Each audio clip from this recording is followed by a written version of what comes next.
So as 2023 draws to a close, we look back on what was quite an interesting year for movies. At the beginning of the summer, the movie industrial complex basically imploded. Comic book movies that would have been profitable only a year ago started flopping left and right, all culminating in The Flash basically having a thermonuclear box office explosion. However, in the late summer, cinema made a bit of a comeback. Barbenheimer became a thing, and somehow a 3-hour-long movie comprised mostly of conversations in closed rooms made almost $1 billion. However, only a few months later, the Hollywood bombing campaign resumed. Blue Beetle and the Marvels basically killed what remained of the comic book movie genre. Even Mission Impossible Dead Reckoning was frankly disappointing. So in short, 2023 was the year that movies imploded, then made a bit of a comeback, only to be shot back down a few months later. On and all, I feel like it was a net positive. As such, let's look back on the best movies of the year. Yes, Killers of the Flower Moon is far too long. Like at least a full hour longer than it needs to be. But it's really good. It's masterfully directed and written, and the performances are frankly amazing. Lily Gladstone has gotten a lot of well-deserved praise. Her performance is the beating heart of this movie. Leonardo DiCaprio is kind of great in this as well, and as weird as it sounds, I think his performance has been underrated. I would even go as far as to say that it's one of his best performances. The character that he plays is one of the more nuanced and complex of his career. The movie has a soul-crushing bluntness that makes it hard to look away from. The pacing is also pretty on point, even though a lot of people have called it slow, which I do not agree with.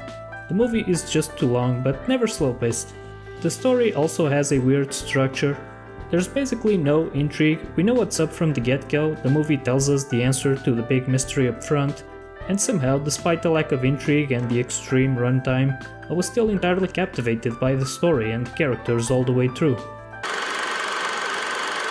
The Holdovers is effectively a perfect movie.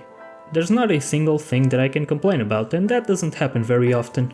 The movie contains the second best male performance of the year in Paul Giamatti. It's the performance of his life, and that is no small feat considering the man's filmography. The movie itself is as heartfelt as it is funny and surprisingly unpredictable. On the surface, it looks like a very obvious and predictable story, but instead, it's that kind of movie that is relentlessly surprising, always taking unexpected but earned directions. It works as a Christmas movie, as a coming-of-age movie, and as a great comedy drama in general. Spider-Man Across the Spider-Verse is overwhelming in all the right ways.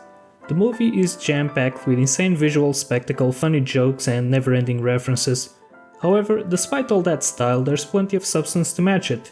Much like the first movie, there's a real story here underneath all that visual extravaganza. Well-written characters, characterized by relatable arcs and voiced by terrific voice actors, deliver the much-needed substance. Very often, movies like these become style over substance.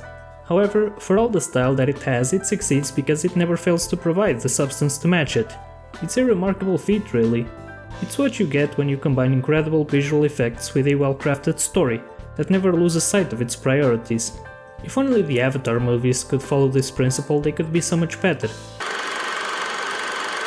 This movie is wonderful, like just wonderful. There's no single better adjective that I can think of, like that's the review. It's James Gunn at his best, mixing hilarious comedy with heartfelt drama like no one else can. It's the best Guardians of the Galaxy movie. It's a movie that puts its trilogy into that all-elusive club of trilogies without bad movies. It's by far, like by really far, the best Phase 4 MCU movie, not exactly a high bar I know. In a year of dull, predictable, overly familiar comic book movie bombs, it's a comprehensive reminder that good superhero movies are still being made. They are just surrounded by a lot of crap. That is one big pile of shit. The Killer is not exactly Fincher's best, but it is a surprisingly relaxing movie to watch about a meticulous hitman who uses modern technology like Amazon Postmates and smartwatches to carry out his assassinations. It's a story more interesting than it is good, but still worthy of mention. Tetris is a frenetic movie about video game contract disputes that is far more captivating and engaging than it has any right to be. It's also one of the best paced movies of the year and boasts a sleeper performance from Taron Egerton. The creator, like most Gareth Edwards movies, falls somewhat flat emotionally speaking, but visually never ceases to amaze and does enough to be a solid sci-fi movie, which, considering it's a wholly original story, should absolutely be celebrated. Creed 3 doesn't work as well without Stallone, but it's still a solid boxing movie, well acted and directed all the way through. It just does not match the previous movies. The whole Creed trilogy is a bit weird in that it seems that it gets slightly worse with each entry. Past Lives, much like The Killer, is a surprisingly relaxing watch, make of that what you will, but on a serious note, it's a wonderful movie on a human level, beautifully acted, written, and above all, unexpected.